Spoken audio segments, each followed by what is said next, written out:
Ini loh Mas, masalah rame itu kan semua kan, saya juga kadang-kadang kan, apa ya, memang benar sih kata Rasulullah kita nggak usah ke dukun kalau ini ya, kalau mau minta kahin. nggak usah ke kahin ya, nggak usah ke penyihir lah, kemana penyihir, gitu. bahasa Indonesia Artinya penyihir. nggak perlu kita ke penyihir kalau mau ngapa-ngapain, karena di dalam agama nggak gini Gus.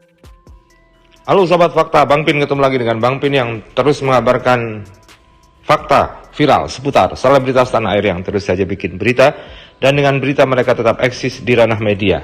Kali ini giliran Atta Halilintar membabat habis para dukun dan pengacaranya. Sepintar-pintarnya dukun, kalau sama Atta yang cerdas ini pasti terjebak, dan kepintarannya bulet sendiri di otaknya, dan akhirnya seperti mendulang air, memercik di api sendiri, di muka sendiri. Jadi ketampol dan keceplosan deh. Nah, bagaimana ceritanya, bagaimana beritanya, kita simak saja kupas tipis-tipis fakta Bang Pin kali ini. Like, subscribe, and komennya ditunggu, dan jangan lupa selalu ada doa dalam setiap lentikan jarimu.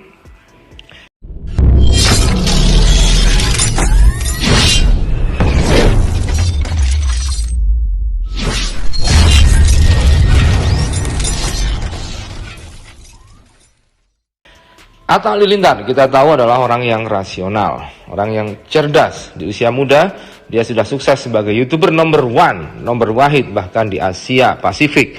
Kemudian dia juga punya bisnis luar biasa. Dia memakai logika dan kerja keras, dan sangat tidak cocok dengan perdukunan yang ingin kaya secara instan. Karena menurut Atta tidak ada yang instan di dunia ini. Mie instan aja katanya masih harus direbus dan dibuka bumbunya, diaduk dan lain-lain. Jadi tidak ada yang instan. Nah, seperti yang dikatakan oleh para dukun kepada pasiennya, mereka bisa instan kaya, instan sembuh, dan lain sebagainya. Nah, kali ini Atta Halilintar mengundang Firdaus Oiwobo, Gus Irfan, si wasi, dan juga salah satu dari murid Ki Joko Bodo.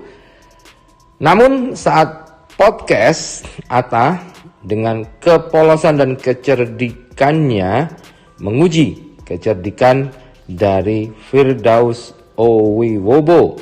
Begini katanya. Jadi akhirnya tapi katanya sampai kayak Gus Samsudin sampai tutup itu.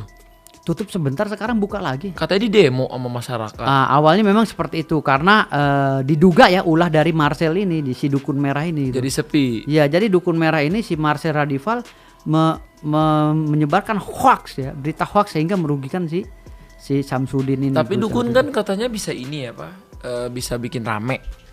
Kalau orang banyak yang ini dagangannya pengen rame, ke dukun jadi rame. Kenapa dukun nggak bikin rame sendiri gitu? Nah, begitulah. Jadi awalnya hal ini dikatakan oleh Atta Halilintar, Gus Samsudin kok ditutup kalau memang nggak salah. Kemudian Firdaus mengatakan buka lagi, dan dia menuduh Marcel Radival membuat profesi dukun akhirnya tersinggung dan sepi job.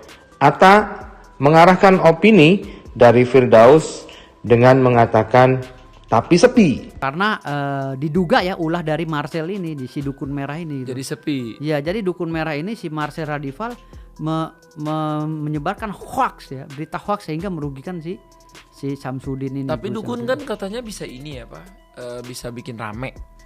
Kalau orang banyak yang ini dagangannya pengen rame, ke dukun jadi rame. Kenapa dukun nggak bikin rame sendiri gitu? Nah, itulah yang diarahkan oleh Atta Halilintar. Atta tidak mau ikut apa yang dikatakan oleh Firdaus, tapi Atta menggiring opini Firdaus ke jebakan sepi itu tadi. Kalau dukun, kenapa nggak bisa melariskan diri sendiri? Kalau dukun sakti, kenapa ke polisi? Kalau dukun sakti, kenapa tidak langsung dihajar saja orang-orang yang mengganggunya? Kalau dukun sakti, kenapa lantas pakai pengacara? Begitulah logika yang dibangun Atta Halilintar. Dan akhirnya nampaknya Firdaus pun menyerah dan mengatakan bahwa dukun itu sebenarnya memang dilarang oleh agama. Dukunnya gini loh Mas, masalah rame itu semua kan, saya juga kadang-kadang kan apa ya, memang benar sih kata Rasulullah kita nggak usah ke dukun kalau ini ya, kalau mau minta. Benar sih kata Rasulullah, kita nggak usah ke dukun kalau ini ya, kalau mau minta.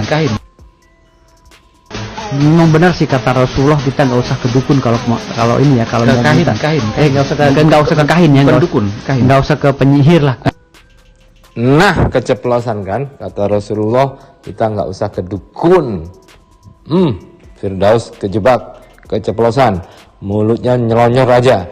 Tapi Gus Irfan kemudian mengingatkan si Firdaus, bukan kok keceplosan ini Pak Firdaus, ini kok keceplosan. Guguplah Gus Irfan, akhirnya meralat dengan kata kahin. Kahin itu terjemahnya emang dukun, itu bahasa Arab terjemahnya dukun, tapi diganti dengan penyihir. Nah, apa bedanya dukun dengan penyihir?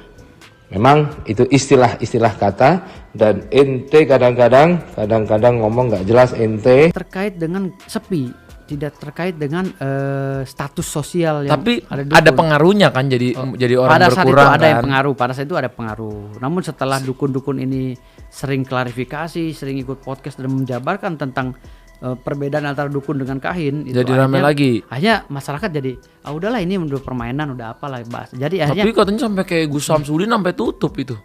tutup sebentar, sekarang buka lagi. Katanya di demo sama masyarakat. Awalnya memang seperti itu karena diduga ya ulah dari Marcel ini, di si dukun merah ini. Gitu. Jadi sepi. Ya, jadi dukun merah ini si Marcel Radival menyebarkan hoax ya, berita hoax sehingga merugikan si Samsudin ini. Tapi Gus dukun Samsudin. kan katanya bisa ini ya Pak, bisa bikin rame.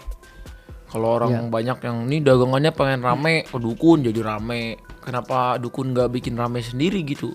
Ya gini loh. Dukunnya. Gini loh Mas, masalah rame itu semua kan saya juga kadang-kadang kan apa ya? Memang benar sih kata Rasulullah, kita nggak usah ke dukun kalau ini ya, kalau mau minta. Nggak usah ke kahin ya, nggak usah ke penyihir lah, kemana penyihir, gitu. bahasa Indonesia penyihir. Artinya nggak perlu kita penyihir kalau mau ngapa-ngapain, karena di dalam agama nggak gini Gus, mau ke dukun mau ke penyihir sama aja. Artinya di sini kita harus mempercayai energi kita sendiri sebenarnya, Tapi kan nggak melalui ada doa gitu. Nggak ada orang berobat ke pesulap. Misalnya saya sakit nih Pak, berobat ke pesulap, kan nggak ada yang kayak gitu kan. Tapi kan orang kan ada beberapa orang yang percaya berobat itu ke dukun gitu. Tapi kan orang nggak kecuali nih pesulap tiba-tiba bisa nyembuhin orang, pasti dia yang malah dihujat. Tapi kalau pesulap kan nggak ada yang nyembuhin orang, mereka bikin itu untuk entertainment, ditonton orang. Iya, jadi kalau pesulap itu kan memang tujuannya untuk menghibur dengan trik-trik tipuannya kan, dengan trik-trik tipuannya gitu loh.